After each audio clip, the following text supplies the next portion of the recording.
साथियों, मैं अमित कुमार सिंह स्वागत करता हूं आप सभी का अपने चैनल दिशा आईएएस पर। पिछले सेशन में हम लोगों ने समाज सुधार आंदोलन की जो चर्चा शुरू की थी उसको आगे बढ़ाया था, जिसमें ब्रह्म समाज के बाद प्रार्थना समाज, देव समाज, इसके बाद फिर मैंने यंग बंगाल आंदोलन की चर्चा की थी।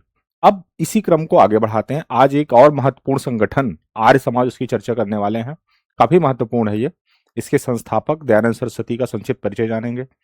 इसके क्या उद्देश्य थे, क्या इसका प्रसार क्षेत्र क्या रहा, इन सब मुद्दों पर चर्चा करेंगे। इससे प्रायः प्रश्न आते हैं।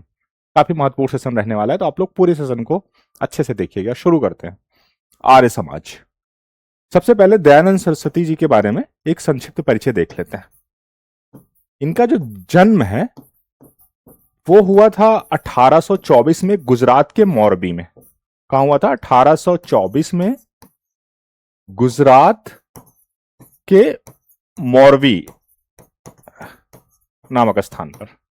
ठीक है, इन्होंने ही आर्य समाज की स्थापना की थी। तो इसलिए एक ये महत्वपूर्ण शख्सियत है समाज सुधार आंदोलन से जुड़ी हुई। इनके व्यक्तित्व से भी प्रश्न आता है, जैसे इनका मूल नाम क्या था। तो इनका मूल नाम जो था, बचपन का नाम, वो मूल शंकर था। काफी चिंतनशील प्रवृत्ति के थे ये, गौतम बुद्ध की तरह चिंतन करते रहते थे, समाज के बारे में, धर्म के बारे में सोचते रहते थे। 21 वर्ष की अवस्था में इन्होंने घर छोड़ दिया। जब ये भ्रमण कर रहे थे तो 24 वर्ष की अवस्था में इनसे स्वामी दांडी पूर्णानंद मिलते हैं। दांडी पूर्णानंद, इन्होंने जो है इनको दीक्षा दिया। इनसे ये प्रभावित हुए और दीक्षा ली इन्होंने इनसे।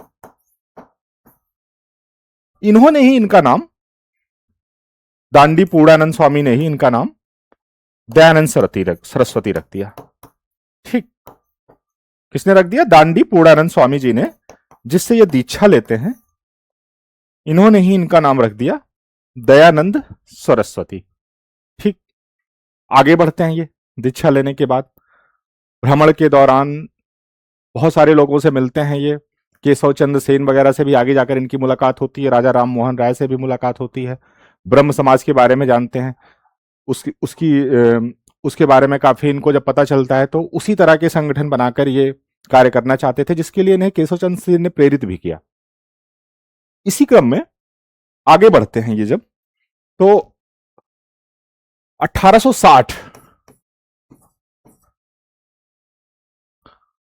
यानी कि लगभग 36 वर्ष की अवस्था में इनसे टकराते हैं स्वामी विरजानंद। स्वामी विरजानंद, जो कि वेदों का अंतर्ज्ञान इनसे मिलता है। वेदों का अंतर्ज्ञान इनसे मिलता है विरजानंद से। उसकी महत्ता बताते हैं। कहते हैं विरजानंद की वेद ही सर्वश्रेष्ठ है, और बाद में जो हिंदू धर्म विकसित हुआ है उसमें बहुत सारे पाखंड शामिल हो गए, अंधविश्वास शामिल हो गए हैं। मूल जो है हिंदू धर्म का या ब्राह्मण धर्म का, वो वेद है। तो कहते हैं कि तुम वेदों की महत्ता स्थापित करो, और हिंदू धर्म में जो बहुत सारे पाखंड आ गए हैं उनको तुम दूर करो। ठीक है, इनको ये अपना गुरु मान लेते हैं, स्वामी विरजानंद को। पूर्णानंद से दीक्षा लेते हैं, आगे बढ़ते हैं, विरजानंद को मिलते हैं, जो इनको वेदों का मर्म समझाते हैं, उसकी महत्ता बताते हैं। इन्हीं को ही अपना गुरु मान लेते हैं। और जब इनसे कहते हैं गुरु आप दक्षिणा क्या लोगे, तो गुरु जी कहते हैं कि मेरी दक्षिणा यही होगी कि तुम हिंदू धर्म की कुरीतियां, अंधविश्वास, कर्मकांड, इन सबको दूर करो, उसको शुद्ध बनाओ, शुद्ध वैदिक रूप में ले आओ। यही हमारी गुरु दक्षिणा होगी। गुरु के आदेशों का ये पालन करते हैं और उस रास्ते पर चल पड़ते हैं। ठीक 3 साल बाद इसी संकल्प के साथ 1863 में आगरा में इन्होंने जो है पाखंड खंडिनी पताका फहराया। पाखंड खंडिनी यानी कि धर्मों के जो पाखंड हैं उसको खंडन करने का व्रत लेते हुए उन्होंने पाखंड खंडिनी पताका फहराया 1863 में आगरा में। ध्यान रहे यहां पे ऐसा नहीं है कि दयानंद सरस्वती ने सिर्फ हिंदू धर्म की ही बुराइयों पर प्रहार किया। इन्होंने इस्लाम, ईसाई धर्म और इसके अलावा पारसी, बहुत सारे धर्मों की जो अंतर्निहित अंधविश्वास और बुराइयां थी उस पर इन्होंने चोट करने का प्रयास किया। इसके बाद आगे बढ़ते हैं। ये जैसे कि मैंने बताया, बहुत सारे समाज सुधारकों से उस दौर के चर्चित, जैसे राजा राम मोहन राय, केशव चंद्र सेन, इन सब से मिलते हैं। बहुत सारी पुस्तकों की रचना करते हैं। ये 1875 में हालांकि दयानंद सरस्वती ने आर्य समाज की स्थापना की, काफी आगे चलकर, लेकिन इससे पहले ही ये समाज सुधार के कार्यों में लग गए थे।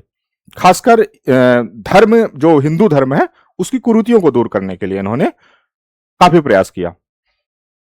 अब इन्होंने जो है कुछ पुस्तकें लिखी, उसके बारे में देख लेते हैं कि कौन कौन सी महत्वपूर्ण पुस्तकें हैं।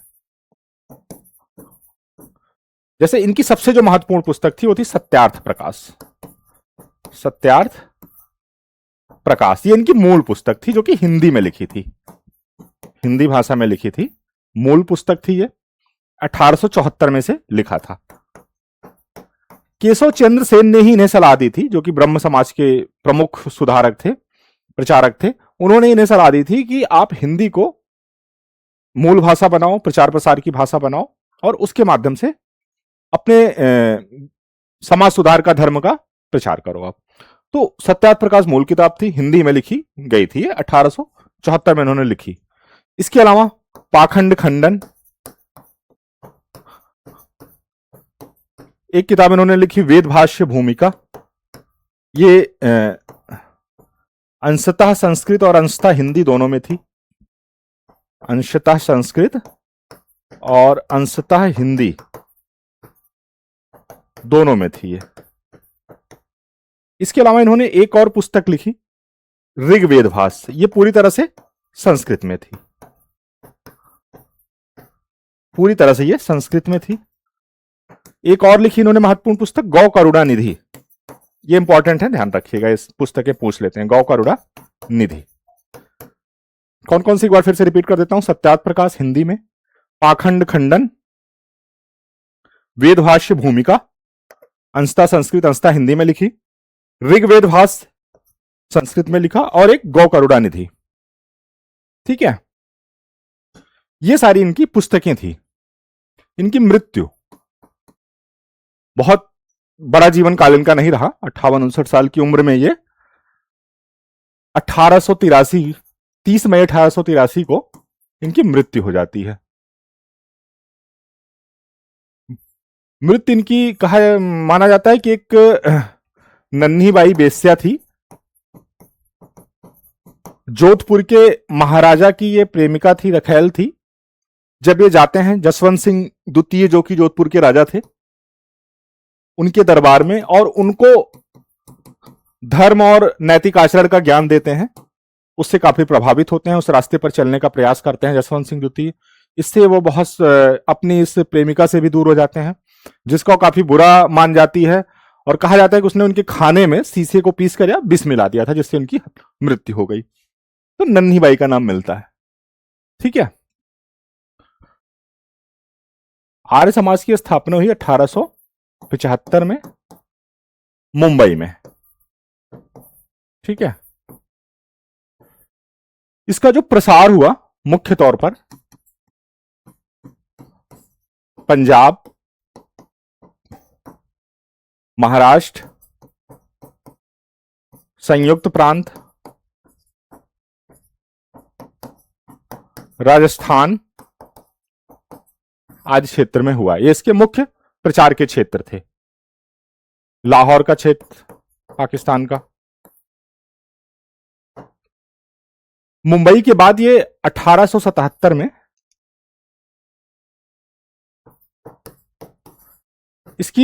इसका मुख्यालय स्थापित करते हैं लाहौर में। ठीक है, इस संगठन की स्थापना होती है मुंबई में 1875 में, लेकिन इसका जो मुख्यालय है वो लाहौर में स्थापित होता है। क्लियर? 2 साल बाद 1877 में लाहौर में मुख्यालय स्थापित होने के बाद प्रचार प्रसार इसका बहुत व्यापक तौर पर होता है। संगठन का, संगठन के विचार क्या थे अभी देखते हैं, उद्देश्य क्या था, इन सब पे चर्चा करते हैं। तो जो संगठन का उद्देश्य था वो 3 बिंदुओं में देख लेते हैं।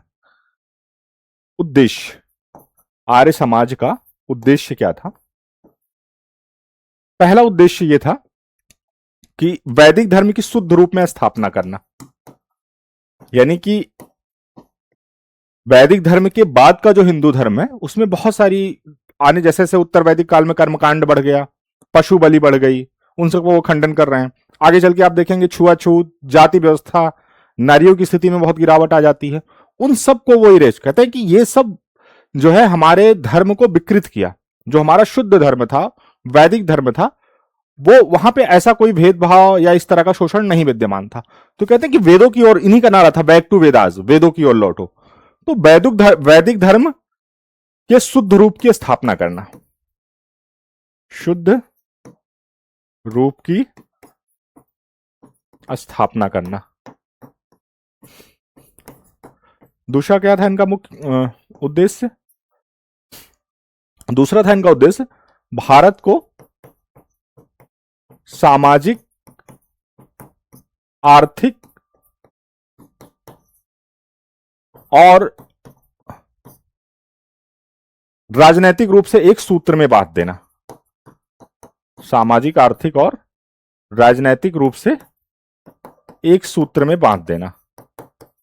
ठीक है, यानी कि ऐसी व्यवस्था बनाओ सामाजिक, राजनीतिक, आर्थिक कि धर्म जो है वैदिक धर्म हो, उस पर आधारित समाज हो, उस तरह के जो उस दौर के समाज की जैसी व्यवस्था थी। जैसे वैदिक काल में कोई श्रेणी क्रम नहीं था, लोगों का पेशा भले ही अलग अलग हो लेकिन वो उनमें कोई ऐसा नहीं था छोटा है कोई बड़ा है, सभी लोगों का समान वो था, समान उनका समाज में सम्मान था। इसके अलावा वो अपना पेशा बदल सकते थे। ऐसा नहीं था कि एक शूद्र जो है वो ब्राह्मण वर्ग का पेशा नहीं अपना सकता, फ्लेक्सिबिलिटी थी।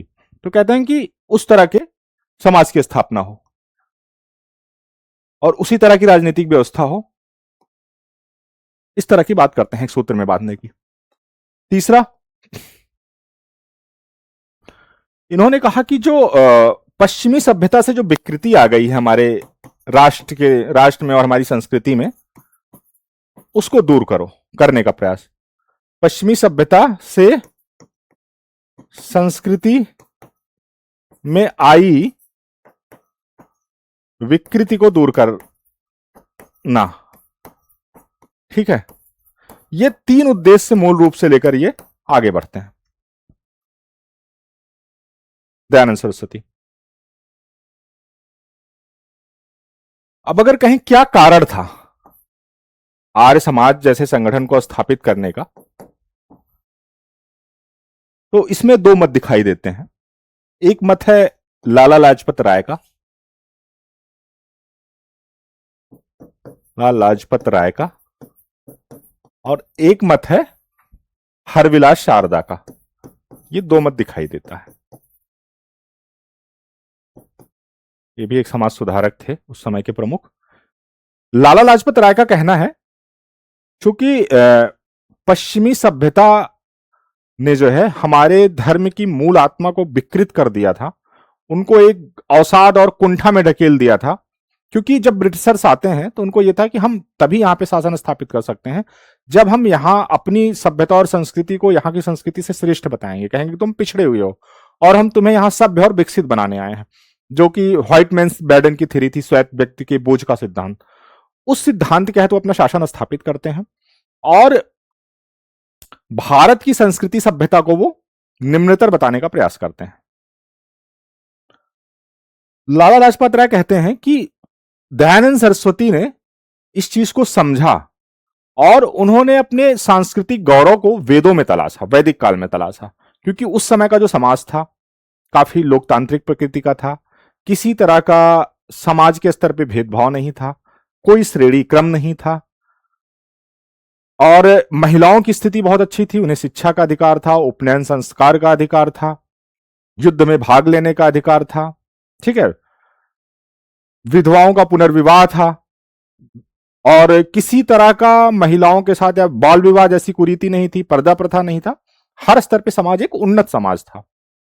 तो कहते हैं कि हम उसी चूंकि अब दयानंद सरस्वती को उस श्वेत व्यक्ति के सिद्धांत के काउंटर में अपने सांस्कृतिक गौरव को दिखाना था और उसके आधार पर लोगों में आत्मगौरव पैदा करके अपनी संस्कृति और वेद के मूल्यों को पुनर्स्थापित करना था। यानी कि हम सुधार करेंगे अपने समाज में, अपनी सभ्यता में, अपनी संस्कृति में जो विकृति आई है जो हिंदू धर्म में, उसको दूर करेंगे, लेकिन हम पश्चिमी मॉडल पर नहीं। उनके तर्क ज्ञान विज्ञान को इन्होंने नकार दिया, कहा नहीं हमारे पास सब कुछ है, तुमसे कुछ लेने की जरूरत नहीं है। इस तरह से कहते हैं कि लाला लाजपत राय का यही कहना था कि दयानंद सरस्वती ने इसी कारण से पश्चिमी सभ्यता के प्रतिक्रिया स्वरूप उन्होंने आर्य समाज की स्थापना की। हरविलास शारदा कहते हैं कि देखो पश्चिमी संस्कृति, जो कि उनको इंग्लिश आती नहीं थी, उससे ज्यादा वो परिचित थे नहीं, क्या है पश्चिमी सभ्यता, किस तरह का उनका कौन सा ज्ञान विज्ञान है, ये इनकी अंतरात्मा की आवाज थी। अंतःकरण के माध्यम से इन्होंने उसकी आवाज को सुना। चूंकि इन्होंने वेदों का गहरा अध्ययन किया था, वेदों के मूल्य को यह स्थापित करना चाहते थे। उन्होंने उसके बाद की आई हुई समस्त विकृतियों को खारिज किया और वेद की शुद्ध व्यवस्था, उसके मूल्यों को यह पुनर्स्थापित करने का प्रयास किया। ठीक है, ये दो मत मिलते हैं कि क्यों इन्होंने स्थापित किया। अब अगर इसके स्वरूप, इसके विशेषताओं की बात करें, आर्य समाज क्या मूल्य थे, इसके सिद्धांत क्या थे, तो जैसे अब आप चले जाओ, अगर आपने वैदिक काल पढ़ा है तो देखो वैदिक काल में किस तरह की व्यवस्था थी। आप देखोगे कि कोई छुआछूत नहीं था, कर्मकांड नहीं था, ना के बराबर था। उत्तर वैदिक काल में जाके पशु बलि, कर्मकांड, इन सब का प्रचार होता है। तो इन सब का ये खंडन करते हैं। बेसिकली ये ऋग्वैदिक काल और उपनिषदिक काल जो है उसका दोनों का समर्थक करते हैं। लेकिन पुराण, उत्तर वैदिक काल में जैसे यजुर्वेद, सामवेद, अथर्ववेद, इन सब के जो काल हैं ब्राह्मण ग्रंथों के, उन सबको नकारते हैं।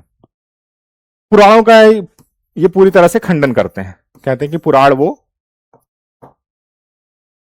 कपोल कल्पित है, उसमें सच्चाई नहीं है, वो लालचियों लोभियों द्वारा रचा गया है। सीधा इसको नकार देते हैं, इसका खंडन करते हैं। ठीक है, तो आप कह सकते हो कि इन्होंने एक ईश्वरवाद धार्मिक रूप से, हालांकि आप वैदिक काल में देखो बहुत सारे देवताओं का उल्लेख मिलता है, पृथ्वी के देवता, आकाश के देवता, अंतरिक्ष के देवता, पर कहते हैं कि उन सब का भले ही ये इस तरह से खंडन किया गया था प्रकृति के रूप में, प्रकृति को देवता माना गया, लेकिन जो वेद है वास्तव में वो अनिश्वरवादी है। वो उसमें किसी ईश्वर की संकल्पना नहीं है, वेद को ही माना गया है अकाट्य, और कहा गया कि जो वेद है वो ईश्वर वाणी है, वेद जो है वो ईश्वर द्वारा रचित है।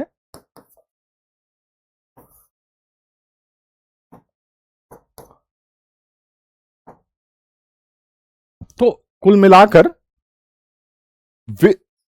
वेद को ही जो है यहां प्रतिष्ठित किया गया है और परम तत्व के रूप में एक ईश्वरवाद की संकल्पना की गई।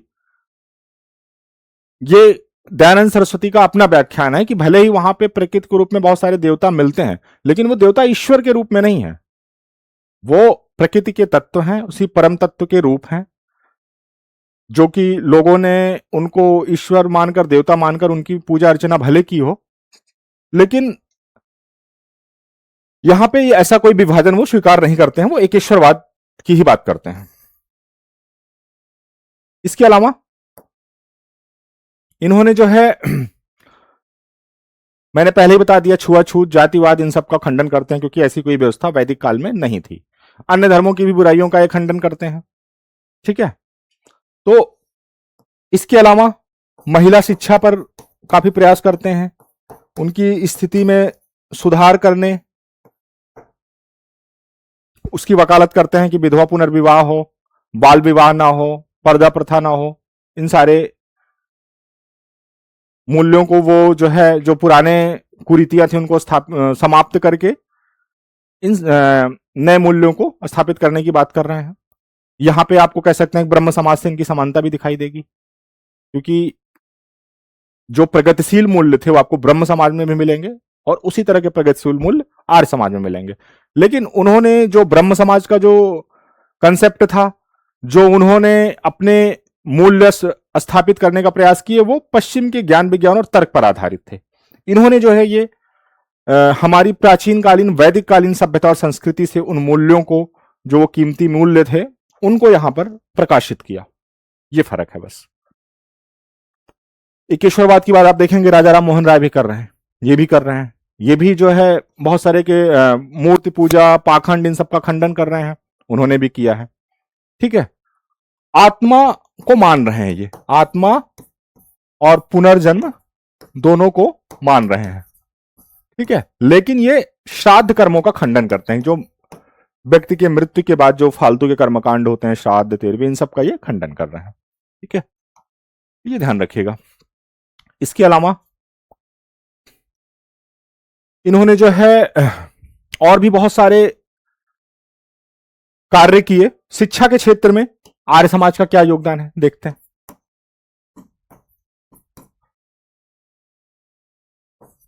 आर्य समाज की जो शिक्षा का प्रसार हुआ वो दयानंद सरस्वती की मृत्यु के बाद दिखाई देता है।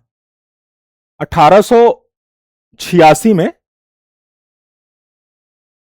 दयानंद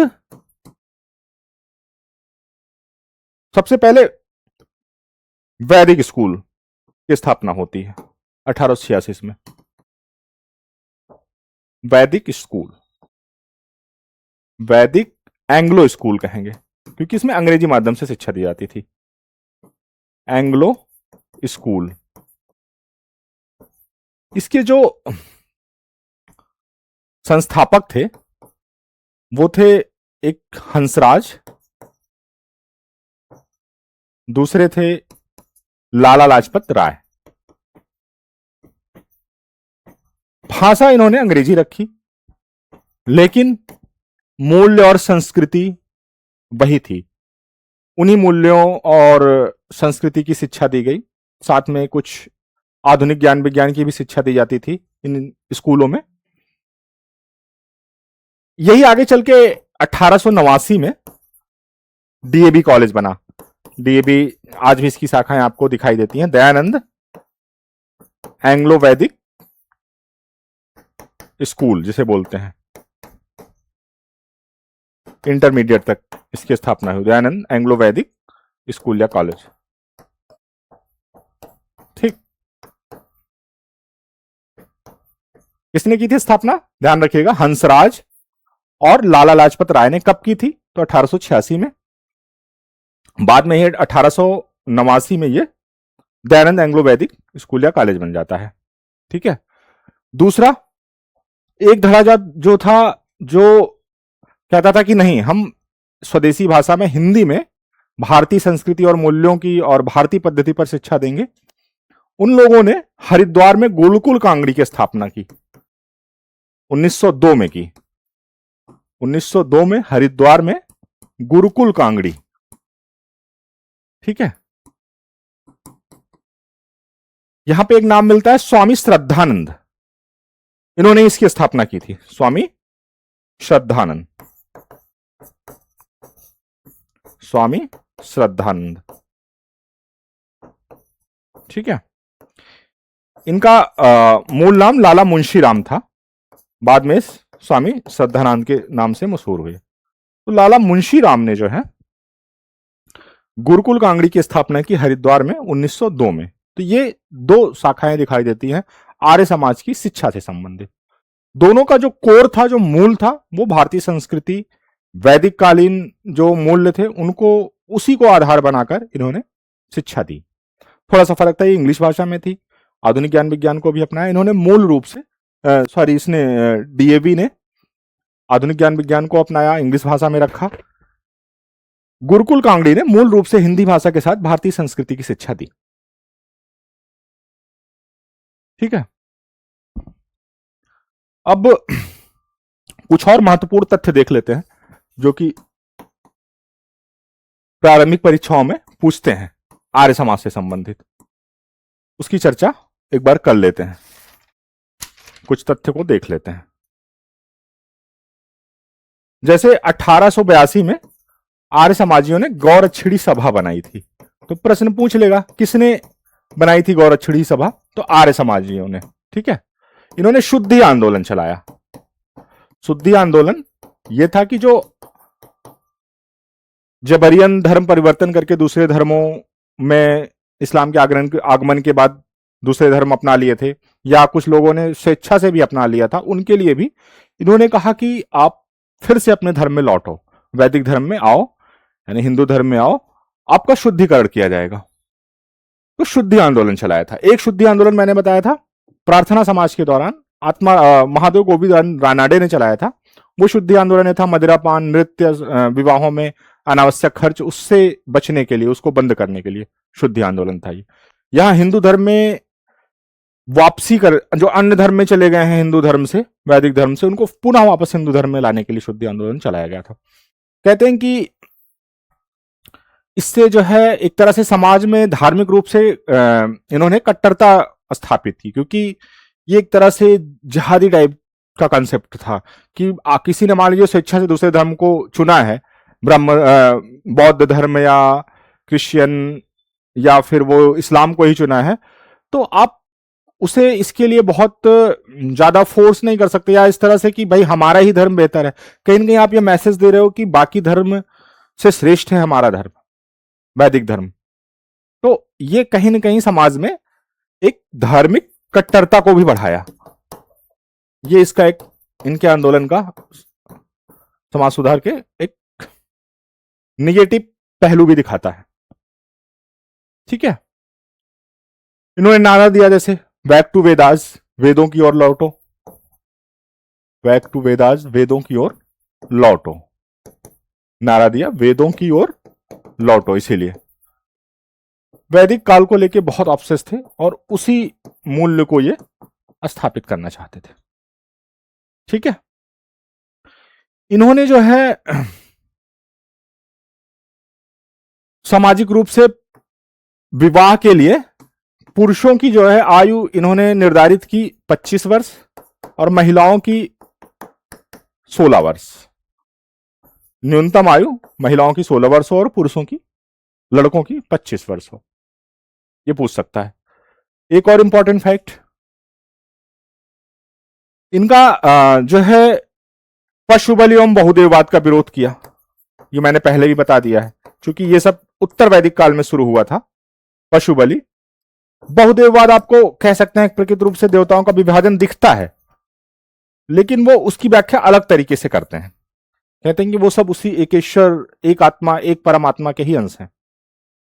तो पशु बलि और बहुदेववाद दोनों का ये खंडन करते हैं। ठीक, और भी कुछ महत्वपूर्ण फैक्ट, जैसे कि इन्होंने जो है 4 स्व की अवधारणा दी। इन्होंने 4 स्व की अवधारणा दी। 4 स्व क्या था? एक था इसमें स्वराज, एक स्व क्या था? स्वशासन, नहीं, एक स्व स्वराज, एक स्वधर्म, स्वधर्म, फिर एक था स्वदेशी, विदेशी का बहिष्कार यानी स्वदेशी को अपनाना। स्वराज, स्वधर्म, स्वदेशी और स्वभाषा। स्वभाषा यानी मेन ये हिंदी भाषा को प्रमोट कर रहे हैं। ठीक है, 4 स्व की अवधारणा, स्वराज, स्वधर्म, स्वदेशी और स्वभाषा। ये राष्ट्रभाषा के रूप में हिंदी के समर्थक थे। इनका कहना था कि राष्ट्रभाषा हिंदी होनी चाहिए। इन्होंने जो है स्वराज, स्वदेशी और नमस्ते शब्द का प्रयोग, कहते हैं सबसे पहले दयानंद सरस्वती ने किया था। स्वराज, स्वदेशी और नमस्ते, इन 3 शब्दों का प्रयोग सर्वप्रथम दयानंद सरस्वती ने किया था। इन्हें उत्तर भारत का मार्टिन लूथर कहा जाता है। मार्टिन लूथर किंग इन्हें उत्तर भारत का कहा जाता है, ये ध्यान रखिएगा। हिंदू लूथर या मार्टिन लूथर, उत्तर भारत का हिंदू लूथर या मार्टिन लूथर। ठीक है, मार्टिन लूथर। ये क्लियर।